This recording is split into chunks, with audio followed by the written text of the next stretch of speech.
After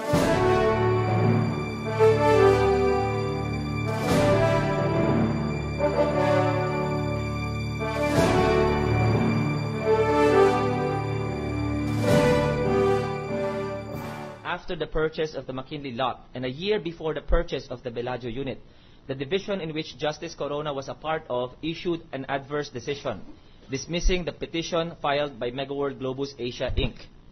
Number 2, Megaworld 75391 in 2007.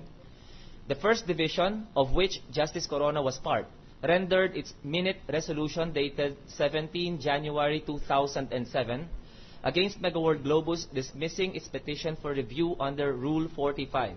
In effect, the Supreme Court affirmed the adverse decision against Megaworld Globus.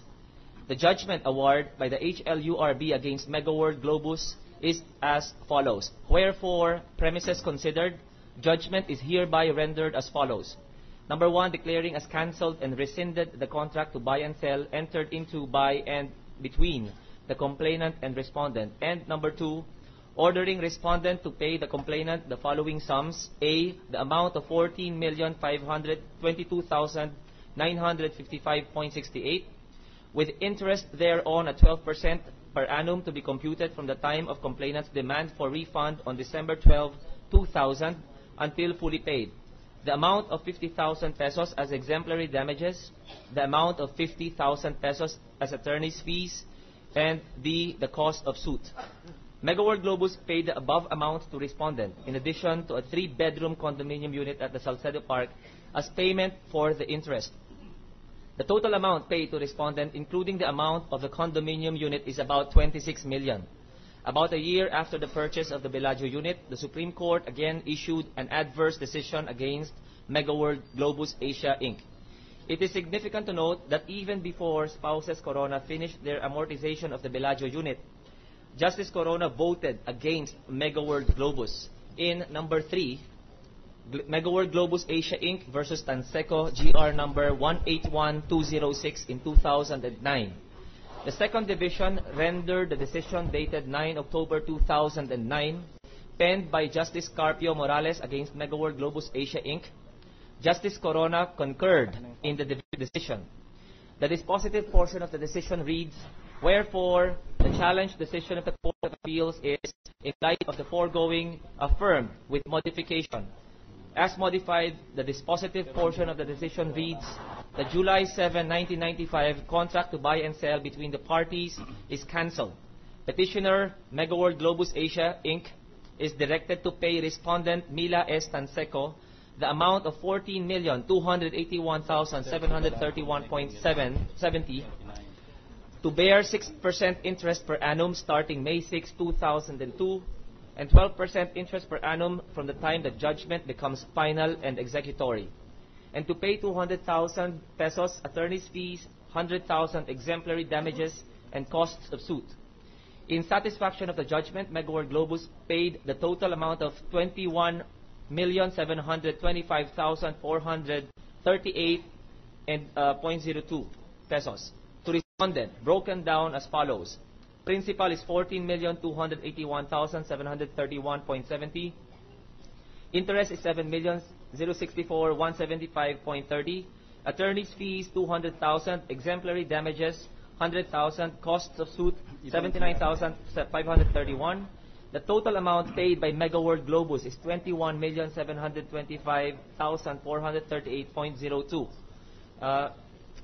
If we add this, mawalang galang po. Yung anong GR number niyang binabasa niyong kaso?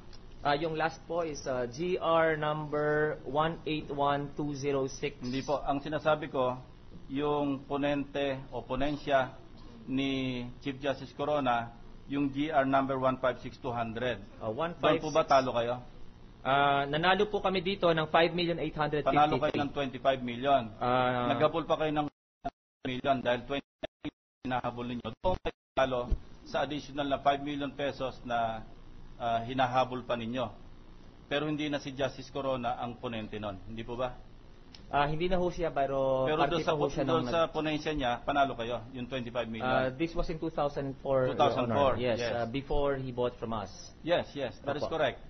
Wala tayong disagreement doon. Opo. So in other words, para ma-simplify lang natin, para sa kaalaman ng korte, ng impeachment court, doon sa usaping 25.1 million, sa ponensya ni Justice Corona, ni-reverse nila yung compromise agreement ng mga partido, hindi po ba? Kaya nanalo kayo doon. Pero gusto nyo pang habulin yung additional na 5 million, natalo naman kayo doon. Hindi na si Justice Corona ang ponente doon. Hindi na po siya. Maraming salamat po. Ayun lang po, Mr. President. Thank you. Majority Floor Leader. Mr. President, Senator Estrada asked for the floor before Senator Pimentel, Mr. President. Senator Estrada. Thank you, Mr. President. Only one question addressed to the witness. Mr. Witness, you mentioned earlier that you lost in 2 cases.